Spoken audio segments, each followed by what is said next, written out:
Olá, Geise, tudo bem? Tô só colocando, guardando a Mariana entrar aqui. Oi, Leila. Bom, vocês estão aqui.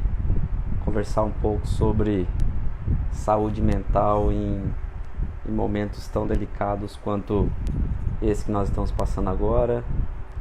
Eu só tô procurando a Mariana aqui, enfermeira,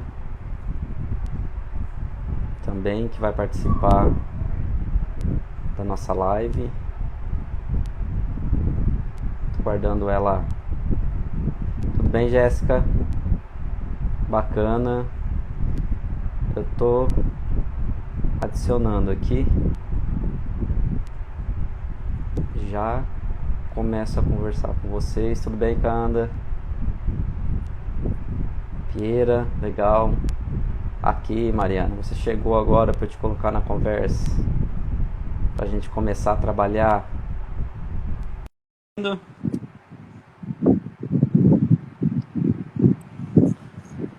Que legal.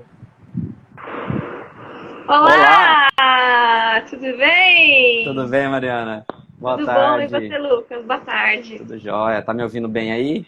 Sim, tô. O pessoal também tá ouvindo bem a gente aí? Estão ouvindo? Acho que sim, né? Acho que sim. Acho que sim. Bacana, pessoal. Vocês podem. Legal, a Geise confirmou, a Leila também.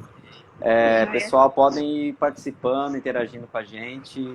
Né? A ideia hoje é que a gente desenvolva essa conversa, esse diálogo um pouco, até no sentido, né, Mariana, de compartilhar um pouco essa experiência que todos estamos passando, né, diante esse isolamento social e pensar um pouco nos desdobramentos que isso ocorre, né, dentro da nossa esfera da saúde mental, né?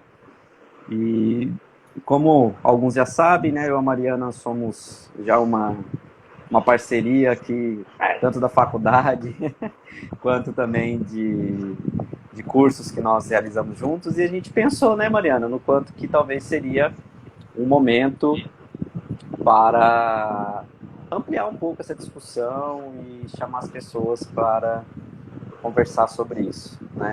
É até importante, né, Lucas, deixar bem claro que esse encontro, ele é um encontro que é uma discussão, não é nenhuma orientação, não é nenhum manejo clínico. Caso se alguém estiver aqui participando, perceber que os seus sinais e sintomas está tornando um certo incômodo, nós orientamos procurar sempre o auxílio de um profissional.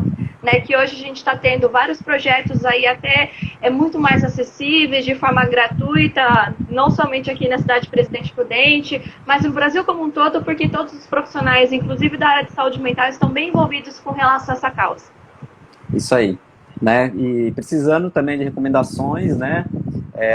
Podem conversar conosco. Isso, pode conversar com a gente, né? No individual, que podemos também contribuir, né? O pessoal está entrando, legal. Bom, Mariana, vamos começar então, né? Sim.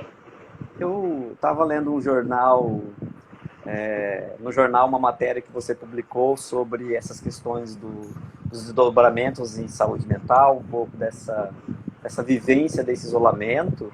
Você poderia começar falando um pouco da sua produção, do que você colocou dentro daquela Claro. matéria? Claro, me chamou muito a atenção, né, pelo fato de trabalhar na área de saúde mental, em que as pessoas hoje em dia elas foram obrigadas a repensar e mudar a sua rotina de vida diária de uma forma abrupta. Né? Então isso não foi uma consequência somente de uma pessoa, todo mundo ele foi pego de surpresa em todo mundo, né?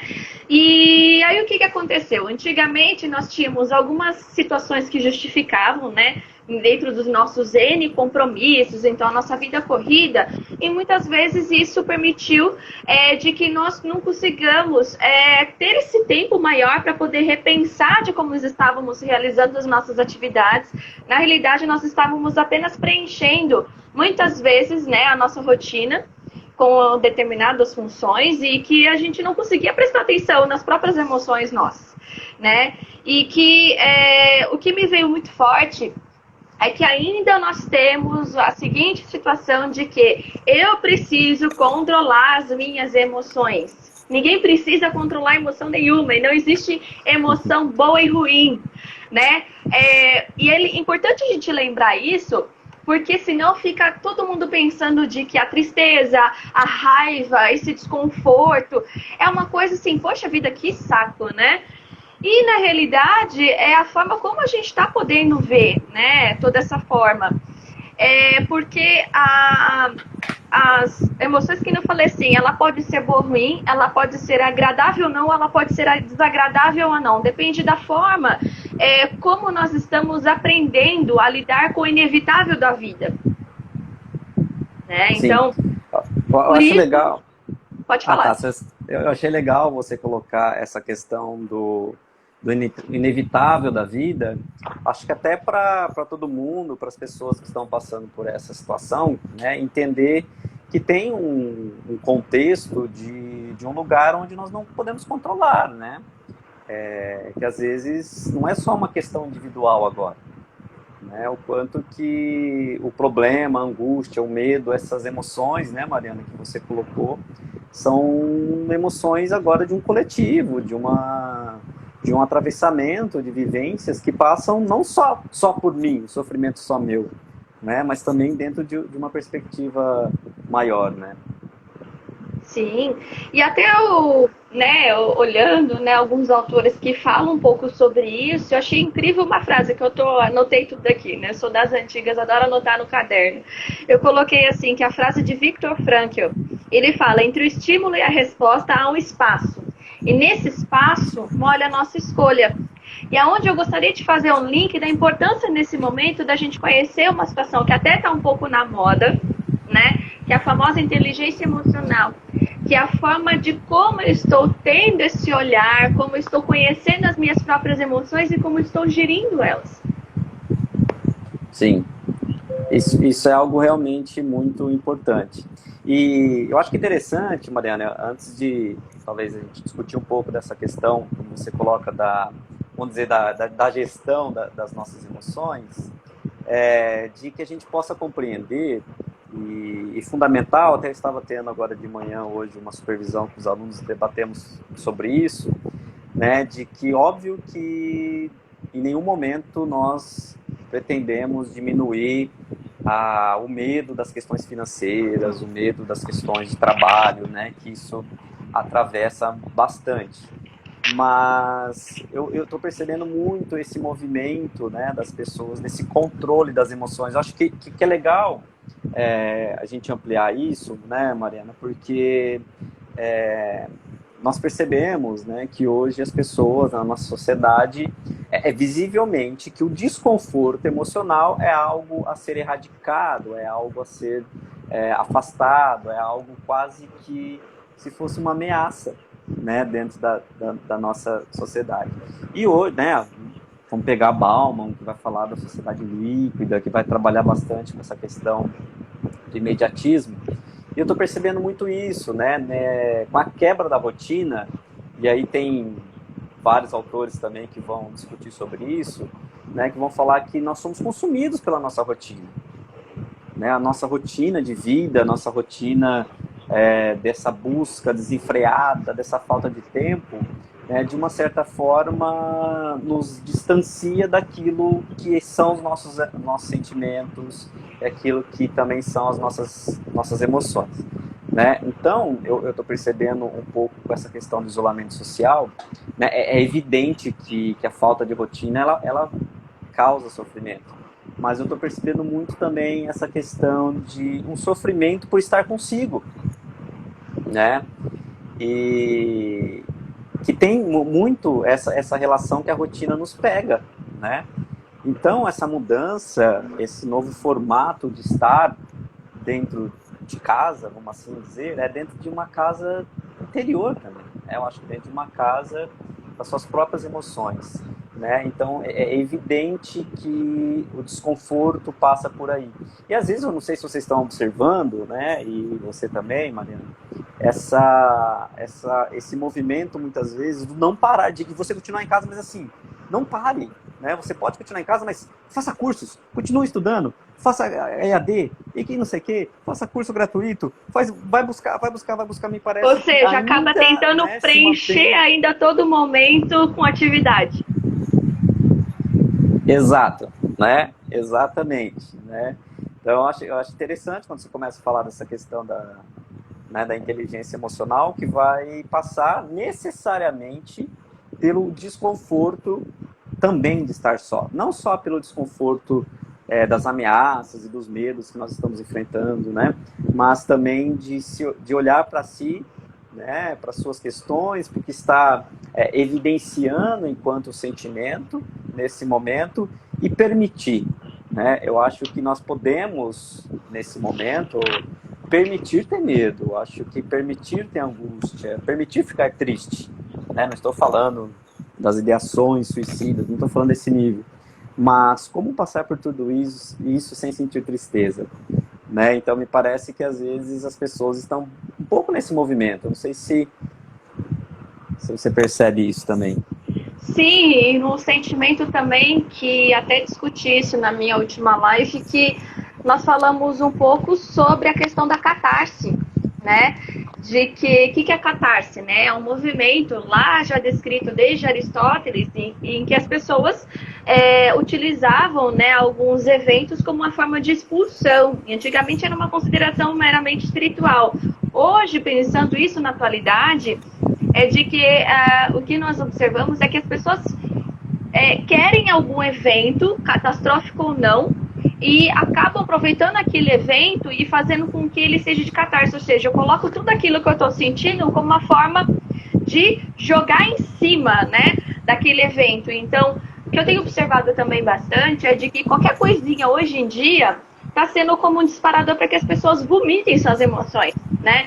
Então, que nem assim, eu falo porque, nossa, você, professora, você foi fazer, né, a ação lá, né, da vacina, não tava, tirou foto pro pessoal, como é que é isso? Então a gente começa a ter uma certa postura de julgamento sempre do outro. Então, por quê? Isso é uma forma, muitas vezes, que as pessoas têm dificuldade de se olhar um pouco mais, né? Então, é mais fácil julgar os outros, né? Porque isso estou exteriorizando o meu sentimento de raiva, estou exteriorizando o sentimento de indignação, que é muito mais difícil, mais complexo a gente começar a ter esse olhar até muito mais carinhoso para nós mesmos, né? É verdade, né? O pessoal perguntou se pode perguntar, tá? Sim, gente? Fique à vontade. Fique à vontade, gente. É uma interação.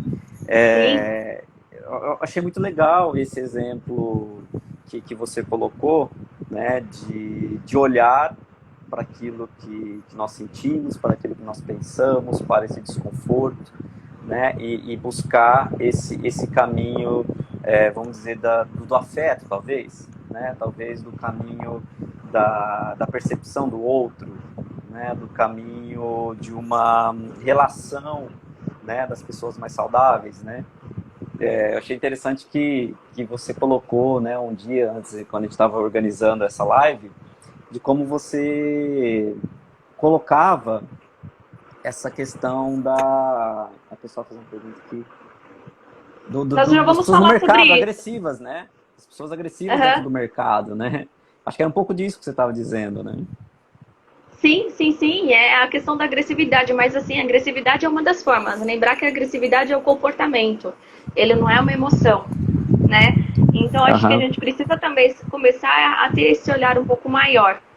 Bom, eu acho que eu vou começar, assim, a liberdade de responder essa pergunta da Esther Silva, né? Que eu queria muito que vocês falassem sobre produtividade durante esse período. Qual o olhar de vocês? Olha, depende. O que eu percebo que ainda é exigido uma maior produtividade, sim, pela questão, né, do home office, mas o que a gente tem que se atentar um pouco mais é de que a forma como eu estou lidando com isso. Porque ser produtivo não significa, muitas vezes, ser uma pessoa altamente qualificada. Porque produção depende da quantidade e qualidade. Então, o que eu tenho visto, sim, não é somente as empresas, mas é um martírio muitas vezes por falta do indivíduo de que ele está falando, bom, se eu não estou fazendo presencialmente, eu vou compensar isso já que eu estou no home working. Então a gente tem que tomar muito cuidado com esse pequeno, às vezes, deslize de que, ai, poxa vida, eu tô em casa, parece que eu tô de férias, mas eu não tô, então tem que mostrar para o meu patrão de que eu estou produzindo. Calma. Sim. Né? A questão do home working não é quanto você finaliza em determinado horário, mas é que você finalizou a tarefa que foi estabelecida. Isso que precisa deixar bem claro. Sim. E produtivo não é aquele que faz com maior rapidez, e sim com relação ao que foi estabelecido como função. Eu vou aproveitar e fazer um link com você, Mariana, e pegando a pergunta da Stephanie, e vou pensar na improdutividade.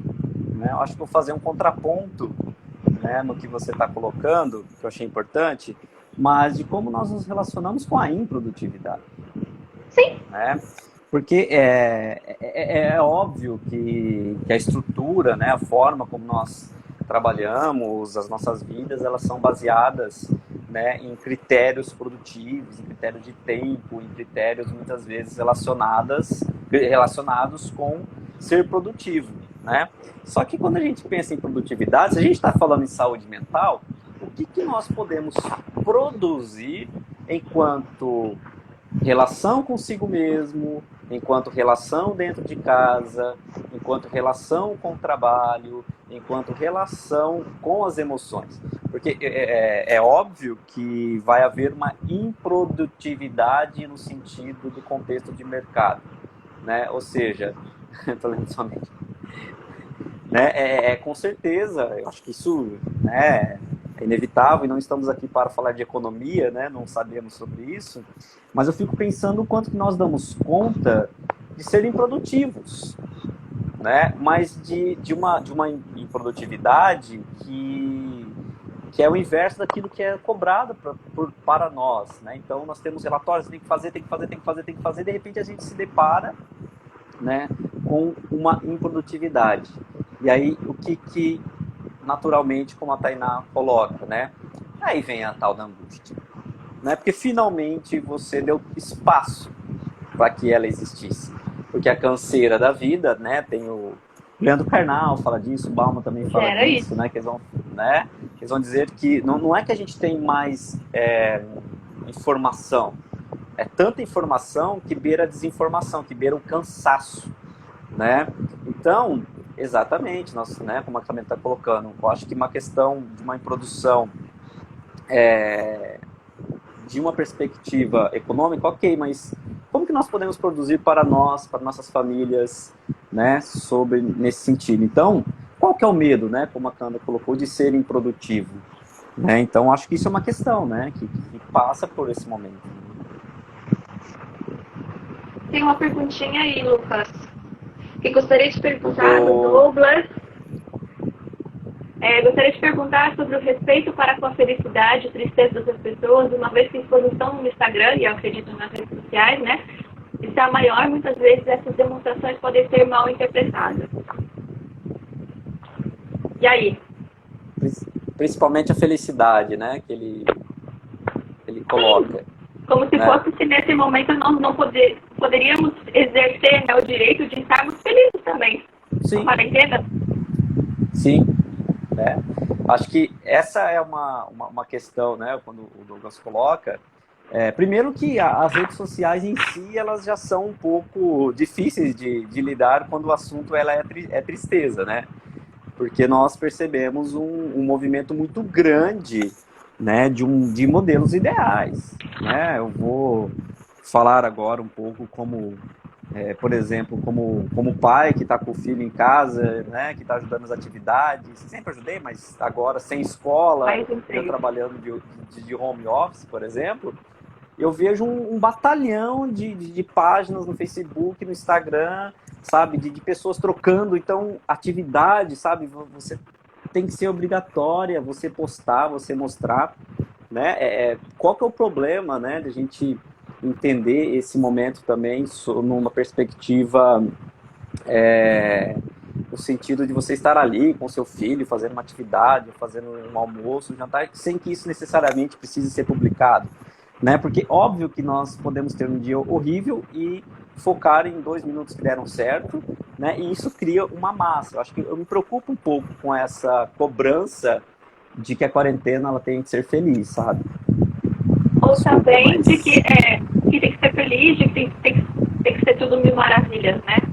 E a gente tem que tomar Sim, muito cuidado com isso quando a gente fala sobre, né, o sentimento, aliás, a emoção da alegria, porque a alegria, ela, em nenhum momento, ela permite com que você não olhe o problema, né?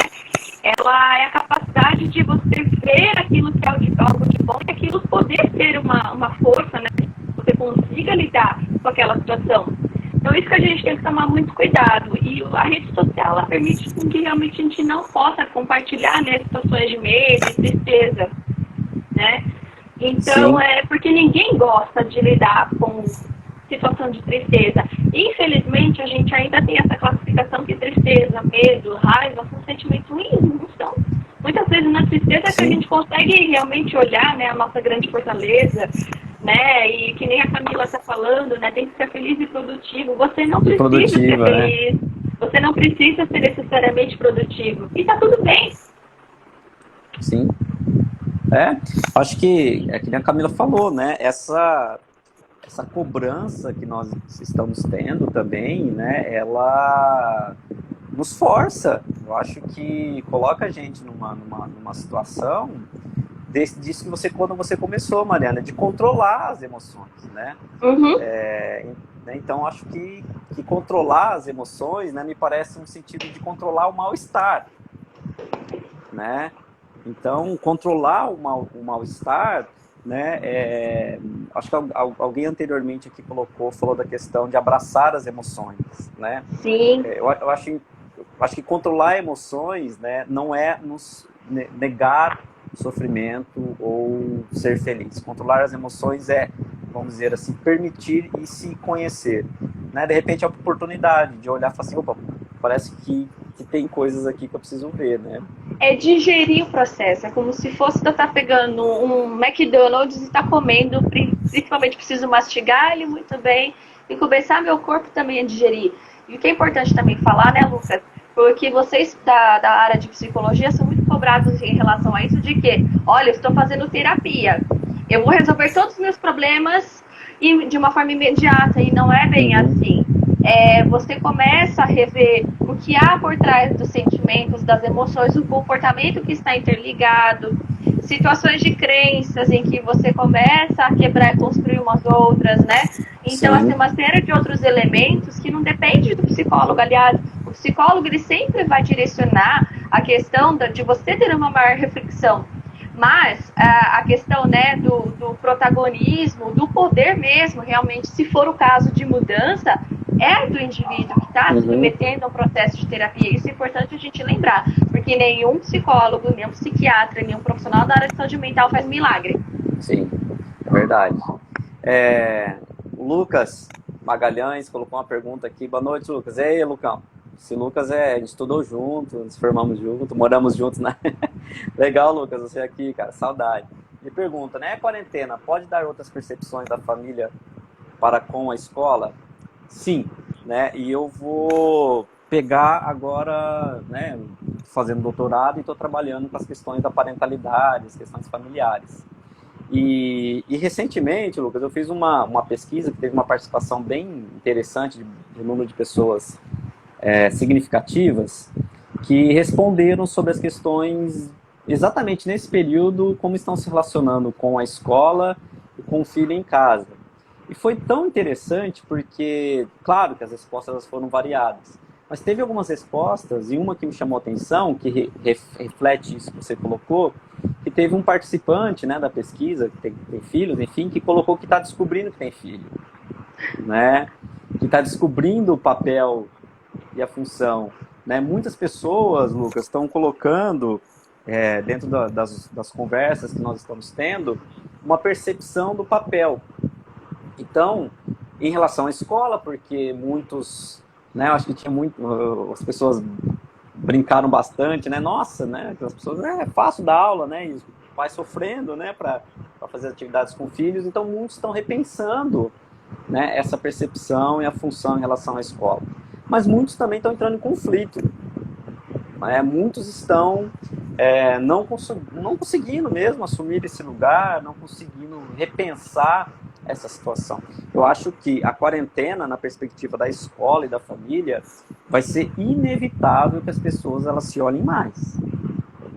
Agora, o desdobramento que isso vai gerar, ou seja, como que as pessoas vão lidar com isso, eu acho que é muito diverso. Mas eu acho que penso, né, que é uma ótima oportunidade para repensar os papéis, para olhar um pouco as relações, né? Nós temos também uma preocupação no sentido de pessoas que... A questão da preocupação da violência doméstica, que é uma questão que nós temos que pensar também. Mas eu vejo, sim, né, a oportunidade, né, Lucas, de as pessoas reverem as suas percepções de como elas estão relacionando com os seus filhos, com suas esposas, com o compartilhamento das questões da casa, né? Agora, isso pode ser um crescimento ou isso pode ser uma crise, né? Tem muitos psicólogos debatendo sobre a possível quantidade de divórcios e separações que podem ter nesse período, né? E, Lucas, eu gostaria muito assim de aproveitar a palavra crise, porque a gente também sempre tem uma conotação muito negativa de crise existencial. Sim. Crise é horrível, nunca quero ter crise. Gente, crise é a melhor oportunidade de você estar revendo tudo aquilo que possa, né, de alguma forma te trazer alguma consequência que antes você não estava olhando para isso, né? Então, crise não é uma situação negativa, não. Ela pode ser positiva, dependendo da forma como você está olhando. Não é nada de ruim. Não é nada de ruim. A Lucas fala da terceirização da educação, né? Sim. É porque agora não tem, né? Não tem pra onde correr. Então, é nesse sentido dessa crise, né? Que nem a Mariana falou. Então, sim, Lucas, acho que tá bem evidenciada essa questão também. Né? Essa preocupação, né, das pessoas do que eu faço com o que é meu. Né? Com o meu filho, com as minhas emoções, com o que eu sou, com, né, enfim, as minhas questões. Então, sim, né, eu compartilho também essa questão da pesquisa que eu fiz recente, porque fica bem evidente isso, sim. A Nath Mariano, você viu aí, Mariana, a pergunta dela? Estou vendo, ó. Estamos com as aulas? Calma aí. Em questão de crise de ansiedade... é que já rolou outras para baixo. Nesse período de quarentena... Boa tarde. Em questão da crise de ansiedade nesse período de quarentena, vocês acreditam que tem uma relação com o medo, receio do indivíduo, olhar para si mesmo e reconhecer suas emoções? Gostei. Sim. Ela tem com relação a isso e também com relação à parte da bomba, né, do excesso de informações que a gente tem. Então, veja bem, antigamente, né, antes de tudo isso acontecer, da quarentena, eu preenchia isso com as atividades. Então, quando eu fui obrigada a parar um pouco mais, né, da minha vida por conta desse isolamento, as informações externas continuaram, então seja ela fake news ou notícias verídicas, mas eu comecei a lidar com outra informação que é interna. Então, começou a chocar o excesso de informações externas e de uma forma interna que sempre esteve ali. Então, isso começou a chocar. E aí, o que acontece? O nosso próprio organismo, de uma forma fisiológica, ele tem uma resposta frente a isso que se chama ansiedade, que é o estresse mesmo, né? Que é uma resposta frente ao medo, ao desconhecido, como estou lidando com isso, né? E isso é esperado, né? Não é nada de mal, não é nada de ruim, né? Sentir nesse momento a questão da ansiedade. Sim, é sempre aquilo que a gente tem que estar verificando a quantidade disso, né? Quanto que isso está, né, de fato... Mas vai acontecer, né? O medo, né? Chamar de Nats, né? Deve ser Natália, acredito. Mas o quanto que olhar para si, né? E vivenciar essas incertezas, a ansiedade, né? É quase que um processo natural diante do cenário que nós estamos vivenciando, né? Agora, eu queria acrescentar uma questão que a Mariana colocou, pegando essa informação do olhar para si, né, que eu sempre gosto de conversar sobre isso. Eu falo, né, que eu quero me conhecer, eu quero saber quem eu sou. Eu sempre brinco, né? Você está preparado? Né? Não é fácil. Então, Não é Por fácil, isso que gera estresse. É né? muito mais fácil conhecer o outro do que lidar com as próprias situações. Sim, porque olhar para si, né, tem uma relação íntima com o olhar para a sua totalidade, né? E aí, assim, puxa, tem coisa aí que não é legal, né? Tem coisas aí que incomodam, tem coisas aí que a gente não aceita, né? Eu sempre brinco assim, quem nunca um dia na vida falou assim, caramba, como que eu pude pensar isso? Como Ou isso como eu passou fiz na minha cabeça? isso? Como eu fiz isso, né? Então né, as nossas emoções, elas são diversas, né? Elas passam por várias vivências e várias formas. E olhar para si, gente, não é olhar para alegria, ser feliz. Não se cobrem nesse momento fingir que nada está acontecendo. Eu acho que é uma questão importante. Vai ter dificuldade em fazer atividades com o filho? Caramba, eu tenho dificuldade em fazer atividades com meu filho, né? Poxa, eu tenho dificuldade em ajudar dentro de casa? Caramba, estou vendo que eu tenho uma dificuldade. Poxa, eu fico nervoso com isso, eu estou em crise com isso. Caramba, isso são sinais daquilo que você é, daquilo que você vive em relação à sua vida. Tá? Então não Eu, desprezem esse momento. Né? eu gostaria até de fazer um link, aproveitar a sua fala, Lucas, e a da Thaís aqui, que ela fala, difícil romantizar esse olhar para si, né? Olhar de fato. A gente começa a olhar de fato para a gente com amorosidade, né? Com mais amor, com mais carinho, quando eu começo a descartar de que nós somos seres perfeitos. Então, eu começo a admitir de que, ok, eu sou assim, eu tenho isso, como uma suposta imperfeição, mas de que eu posso permitir com que eu possa ser o melhor, né, a minha melhor versão, e que eu aceito realmente enfrentar tudo aquilo que há de complicado em mim. E a melhor versão não é a melhor versão do youtuber, tá? Não, não é a melhor versão do, pelo amor de Deus, do Né? coach, de Do que coach, da você, né? revista. Não é a melhor versão sua, pessoal, para deixar bem claro isso, é quando você começa a olhar para si e falar assim, ok, tudo bem, eu sou assim, né? Eu vou começar a tentar gerir de uma melhor forma para conseguir lidar melhor com essas situações, entende? E através daquelas situações que quando nós falamos do inevitável, é de que fazer com que aquela experiência seja significativa para mim e não tão traumática. Sim, sim, exatamente.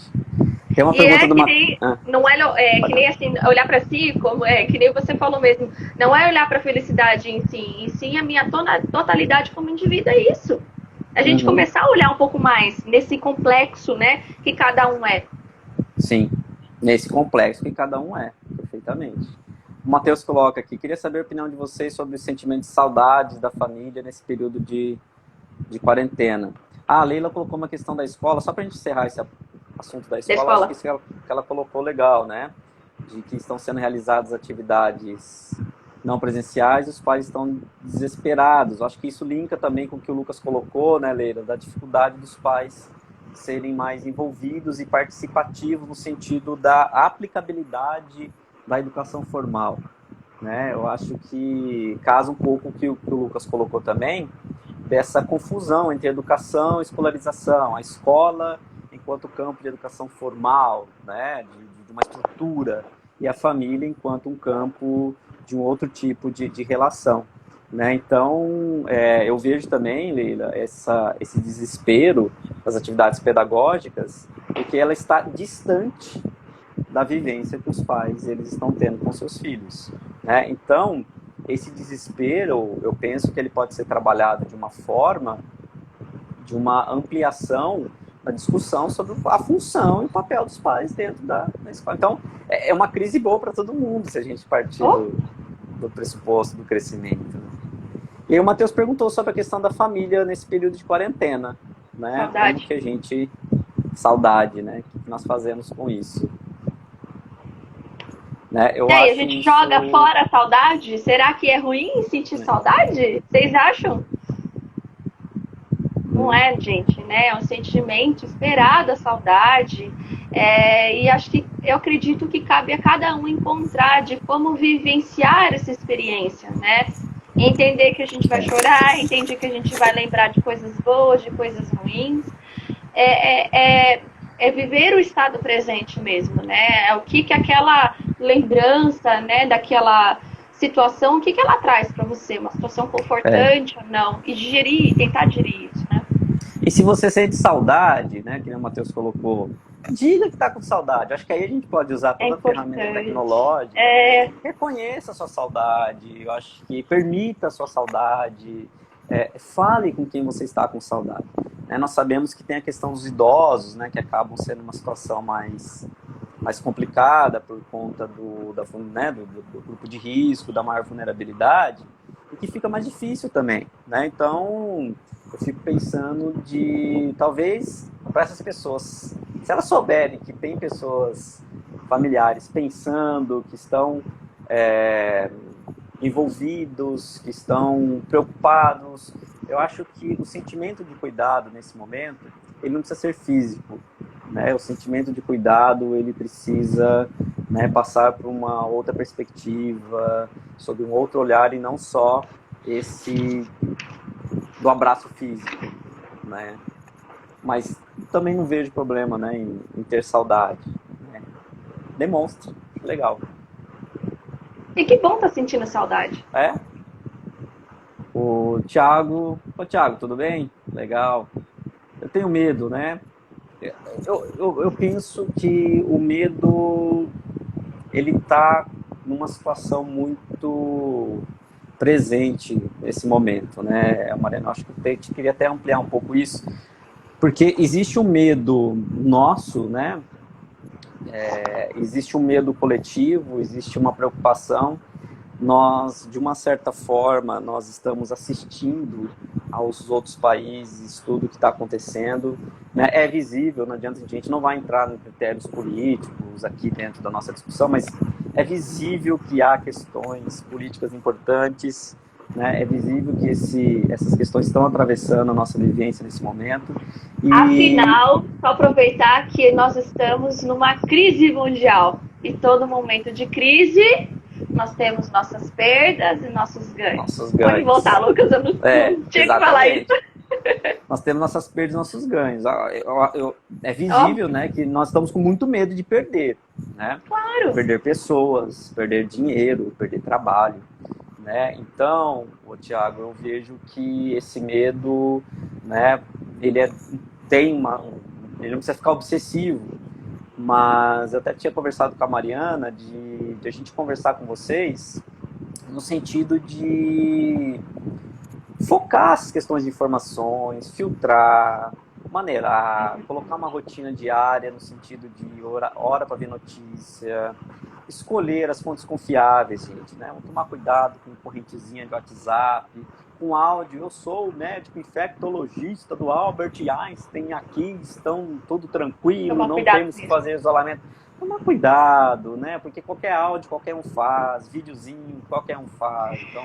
E também entender de que é importante, né, fonte segura e também da nossa região. Porque não adianta ficar preocupado o que está acontecendo em outro país, outra região, que depende muito do sistema público, da questão, né, de que na Itália, uma concentração muito grande de pessoas no mesmo espaço, pequeno. Então, a Covid, ela foi de um jeito, no Brasil está sendo de outra. Então, a gente também tem que ter esse olhar mais regionalizado. Não é que essas notícias a gente não vai olhar, mas... olhar com maior atenção o nosso foco, né? A nossa região. Isso é importante também, porque senão a gente está querendo implementar uma realidade que não é nossa. Sim, com certeza, né? E o vírus, ele vem se mostrando uma perspectiva regionalizada, né? Claro, e é algo muito novo para toda a ciência, para todo mundo, né? Cuidado com as teorias da conspiração, né? Tem várias teorias. Acho que isso gera mais medo.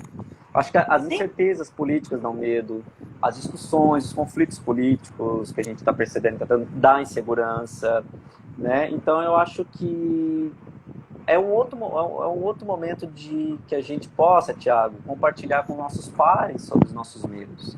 Não tem problema, acho que, né, ter medo nessa situação faz parte dessa dor, né, que é passar por essa situação. O Douglas falou uma questão interessante também, né, do tempo. Não temos direito ao tédio. Tem um livro muito legal, eu comecei a ler, não terminei ainda, chama O Ócio Criativo. Recomendo para vocês. O Ócio Criativo. Ele fala exatamente disso, né? O que nós fazemos com o nosso tédio, né? a Thaís traz, né? A dor e a delícia de ser o que é. Então, não tem momento mais próximo de contato com nós mesmos do que o momento do tédio, do ócio. Mas imagina uma sociedade produtivista, né? A gente começou discutindo sobre a produtividade, uma sociedade onde você tem que fazer, de repente você para sem o seu critério, né? Você para via uma normatização, via uma lei, via proteção coletiva, né? Você tem que parar e você tem que olhar para tudo isso, né? Eu só queria fazer um link. Posso falar, continuar, Mariana? Claro. Da questão do medo? Tá. Sim. Pegando essa questão do medo, eu prefiro ter medo do que não ter nada, né? Eu acho que vale mais a pena ter um sentimento do que negar o sentimento. E o que as pessoas estão negando? E eu garanto para vocês, tô falando, né, as pessoas que estão ficando tristes, que estão tendo medo, né, eu tenho quase certeza que estão mais saudáveis do que as pessoas que estão querendo fingir que não está acontecendo nada. Sim, né? é 880. Eu acho que é uma questão importante. Exatamente. E aí, até a gente, nessa parte, Lucas, quando nós falamos do medo, né, nós temos uma teoria chamada teoria da cebola, né?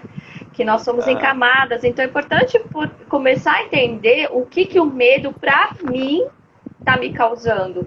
Por que eu tenho medo disso? O que me lembra? Isso vai lembrar muitas das minhas memórias afetivas, memórias de construção durante do meu crescimento, do meu desenvolvimento, aquilo que eu aprendi. A questão social interfere muito na questão da minha origem, do meu medo. Muitas vezes, eu posso estar desenvolvendo mais um medo pelo coletivo, pelo que é implementado de uma forma social, do que eu tenho de uma forma manifestação interna. Então, por isso que é importante a gente começar a olhar de uma forma mais carinhosa nesse sentido. Legal. De uma forma mais carinhosa, gostei. Né? Que possamos ser mais carinhosos, né? Um com os outros e com a gente mesmo, né? Não que seja uma tarefa fácil, nem uma tarefa romantizada, porque a angústia está presente, a angústia está aí, né? Não tem como nós escaparmos dela. Mas tem uma questão do medo e da negação que eu acho que é interessante. Eu conversei hoje com uma supervisão também. Tem um teórico da saúde mental, Christophe Dejoux, né? Escreve Dejoux, né? Em francês, Dejoux, que ele faz uma discussão interessante, que eu acho que tem uma relação muito significativa com alguns comportamentos, como o Douglas colocou, né, de discordância e de afastamento. Né? O Dejoux, ele fez um trabalho na década de 90, por que os profissionais industriais, eles não usavam EPIs, equipamentos de proteção individual. Né? Essa história, gente, atenção, essa história é maravilhosa. Que eu conheço. Você conhece? Legal, né? E aí, o que ele percebeu? Não usa por quê? Não usa porque não quer, não usa... Por que você não põe um óculos? Por que você não põe uma luva de borracha para subir num poste? Né? Por que você não coloca uma máscara, uma luva? Né? Basicamente, as pessoas falam, não tem boa vontade, não quer, não aprende, né? E aí o Dejoux, ele foi fazer a pesquisa e ele percebeu que não, que tinha algo muito além disso. Qual que é a grande questão que o Dejoux chegou e que eu acho que tem tudo a ver com esse comportamento das pessoas burlarem o isolamento, né? Das pessoas não aceitarem a crise. Prestem atenção, pessoal, nisso que o Lucas vai falar, é maravilhoso. Né, que não tem dessa situação de não, tá tudo bem, imagina, não vai chegar. O Dejoux, ele percebeu que para você usar um EPI, por exemplo, para um funcionário de uma empresa da Energisa, ele subir no poste e ele colocar a luva de borracha, ele usar a bota, ele amarrar a escada, ele tem que ter percepção e ele tem que ter consciência de que o trabalho dele gera risco de vida. E então, ele tem uma responsabilidade diante a isso. E ele tem uma responsabilidade diante disso. Perfeito, Mariana, está complementando aí. Então, o que Dejoux percebeu? Ele percebeu duas coisas. Primeiro, existe uma responsabilidade do sujeito. Aí você vê essas pessoas que não estão com nada. Há uma irresponsabilidade em relação a isso. Só que também para a gente se isolar, para a gente fazer quarentena, a gente precisa aceitar, ter uma percepção consciente de que nós estamos correndo risco, né? E a gente às vezes quer burlar isso, né? Então às vezes não se proteger tem a ver com não responsabilizar-se, né? E justamente porque fazer a quarentena, fazer o isolamento implica necessariamente que estamos correndo risco. E isso é muito difícil para o ser humano. Então o Deju, ele percebeu por que uma pessoa não usava o EPI, né? Ele chegou a essas conclusões, né? Eu acho que tem um pouco a ver com isso, né? Sim, com certeza. Essa questão da responsabilidade até foi uma notícia que ela saiu num site, se não me engano, The Lancet, da revista mesmo, da parte da Lancet da psiquiatria, de que é muito mais difícil também quando você toma as decisões partindo do coletivo. E na realidade, se cada um começar a ter a sua responsabilização, ela se torna muito mais fácil, né? Quando a gente começa a entender de que não é o governo que vai... ele pode me usufruir uma série de elementos, mas o elemento principal e primordial de como eu estou lidando com a crise é a minha atitude para que isso, né? A atitude não somente do EPI, mas a minha atitude também de lidar com tudo isso que está acontecendo. É isso que vai determinar de como estou lidando daqui para frente. E é onde nós, da área de saúde mental, nós chamamos isso. Como lidar com isso? É pensar no meu estado presente, não adianta pensar no que vai acontecer amanhã, mas de que como estou me comportando hoje, como estou lidando com os meus desafios de uma forma diária, para poder pensar isso de uma maneira futura, a longo prazo. Sim. E aí eu coloco uma reticência para continuar o seu pensamento. Como ter pensamento coletivo numa sociedade extremamente individualizante? Uhum. Eu fico observando muito isso. Nós entramos num colapso da individualização, né? A questão individualizante, ela está nesse momento em xeque, né? Porque nós estamos precisando de movimentos coletivos, né? Por exemplo, as políticas públicas, né? O SUS aparece aí de repente, o pessoal falou dos 4 princípios do SUS, né? Que é regionalizado. De repente o SUS surge e fala, opa, ele existe, né? Existe. Olha a diferença com os Estados Unidos, né? As pessoas nos Estados Unidos estão morrendo em casa porque não tem. Eles não têm convênio. E é onde que nós precisamos valorizar o que a gente tem. Exatamente, né? Exatamente. A Thaís coloca uma questão, Mariana, sobre os processos de luto, né? Eu fico pensando lá, pegando as fases, né, da elaboração do luto, né, as fases de revolta, negação, a depressão e aceitação, né, como processos de luto. Sim.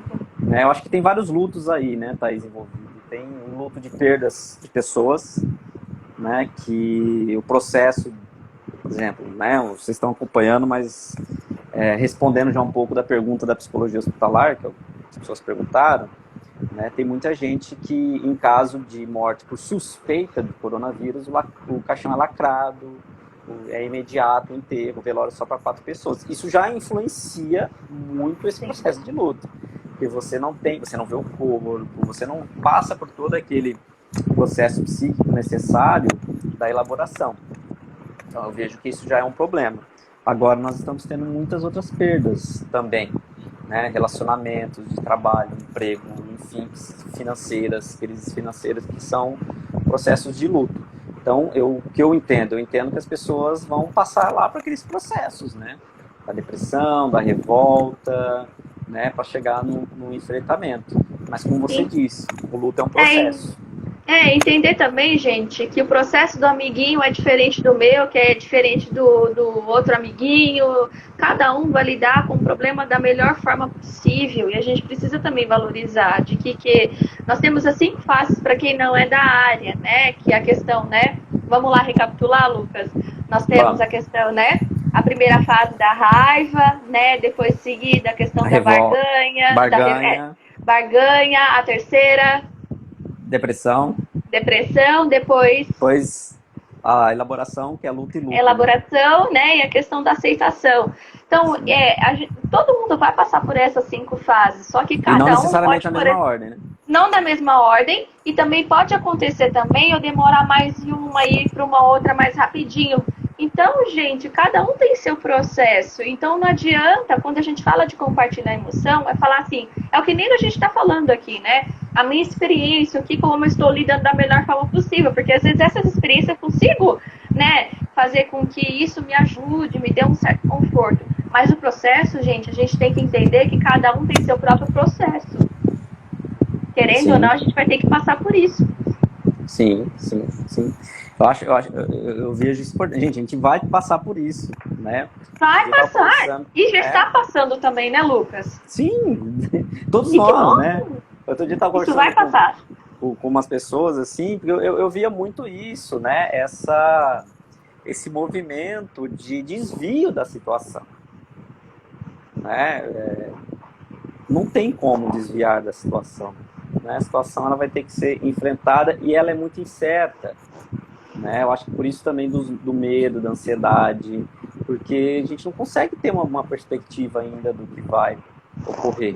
Né? Então, nós, de jeito nenhum, né, Mariana, a gente está querendo romantizar esse momento, como se pudesse ser o melhor momento da sua vida, mas a gente só quer dizer que você vai encontrar alguém aí, que é você, né? E sei lá, você vai achar meio esquisito, porque a gente é esquisito. A gente tem angústia, né? E eu acho que é importante a gente falar também nesse processo que nós temos uma palavra bem bacana de se citar, que é a tal da vulnerabilidade, né? O fato de quando nós colocamos nisso, na vulnerabilidade, é uma oportunidade também para nós nos expormos também para coisas novas, né? Que antes a gente não tinha esse olhar. Então, muitas vezes a gente pode também, com alguns comportamentos que a gente tem isso de vulnerabilidade, temos alguns comportamentos que podem exigir críticas ou não só de você mesmo, mas de outras pessoas com vocês. Então, a vulnerabilidade é o que há de melhor. Porque até assim, eu estou dando uma olhada aqui, porque a gente vai lendo, vai tentando se embasar, de que eu gosto muito também de estudar, né, essa temática, até cito, né, a Brené Brown, que ela é formada, né, em serviço social e ela começou a estudar todo esse processo e ela fala, eu tenho quase todos os livros dela aqui, e ela fala no sentido de que a ironia é que tentamos rejeitar as nossas histórias difíceis para parecermos mais plenos ou mais aceitáveis, mas nossa plenitude depende, na verdade, da integração de todas as nossas experiências, inclusive as quedas. Inclusive as quedas. Né? Eu lembro você falando isso. Bonito. Tem na verdade, ela é uma pedagoga, chama Yolanda Forghieri. Ela é da área de da fenomenologia. Um dia eu fui assistir uma palestra com ela, né? Quer dizer, uma palestra dela, e ela ainda, né? Na época ela tinha 80 e poucos anos, uma senhorinha, coisa mais fofa, chegou assim para dar a palestra e tal, e ela começou falando assim, da vida, né? E eu achei interessante que ela chegou falando como é a vida. Ela disse, teve uma vez, quando eu estava no auge, que eu estava publicando um livro, que eu estava, né, dando muitas palestras, dando muitas aulas, as pessoas estavam me acompanhando, que eu cheguei toda orgulhosa para dar uma palestra na universidade. Aí ela disse que ela entrou, saiu andando toda de queixo levantado, e disse que ela tropeçou e caiu de cara no chão. Né? E ela começou a falar disso. Ela começou a falar um pouco da prática dela a partir daí, né? Que é um pouco desse cair, né? Dessa situação, né? Que acaba sendo inevitável, do encontro com essa angústia, né? Com o encontro com o desconforto, com o tombo, com as dificuldades, né? Que acabam fazendo parte daquilo que a gente é, daquilo que a gente vai ser, né? Que a gente possa, na melhor das hipóteses, entender que há uma possibilidade de transformação nesse momento, né? E transformação não no sentido também romântico, não no sentido idealizado, mas uma transformação no sentido do quanto que a crise, em que lugar que ela vai te levar, né? Eu acho que isso é um pensamento importante. Isso é muito individual, acho que não dá para colocar de uma forma igual para todos, né? Cada um tem seu processo. E aí vamos respeitar isso, gente. Nada a ficar comparando com o amiguinho, não, viu? Achar que a graminha do vizinho é melhor que a sua. Na realidade, a melhor graminha é a sua, não é a do vizinho. É verdade, isso é fato. Você falou né, vou aproximar das leituras que eu gosto, né, do Freud, né?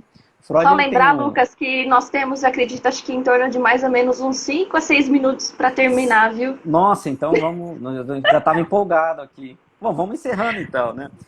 Então eu vou fazer uma fala de encerramento. Desculpa ter te cortado, é porque senão de repente o Instagram faz assim, ó. Puf. Tá, não, aí não é legal. Então, eu vou fazer uma fala de encerramento, você faz a fala de encerramento também, e a gente finaliza.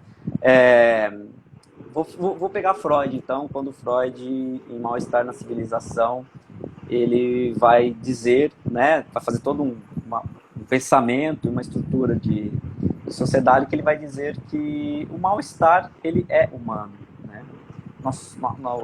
A nossa vivência, a nossa existência, ela é atravessada pelo desconforto. Viver em sociedade é difícil.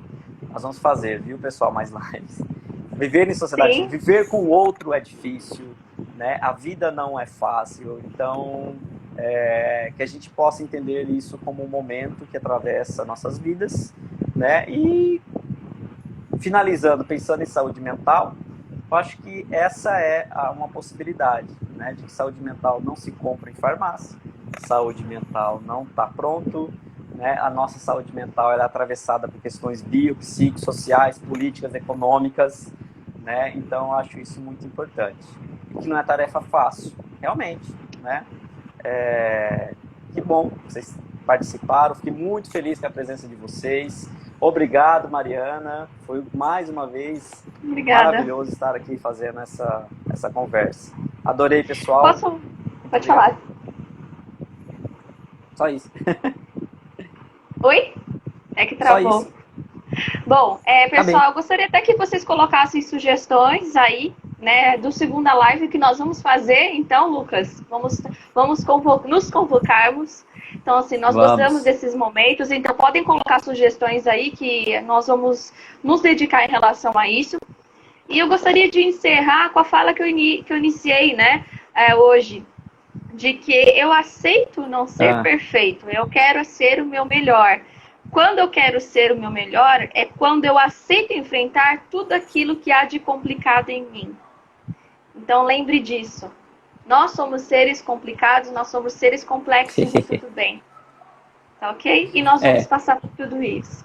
Vamos passar por tudo isso. E não seremos os mesmos no final. Não. A gente está vendo aqui as sugestões. Obrigado, pessoal, por vocês...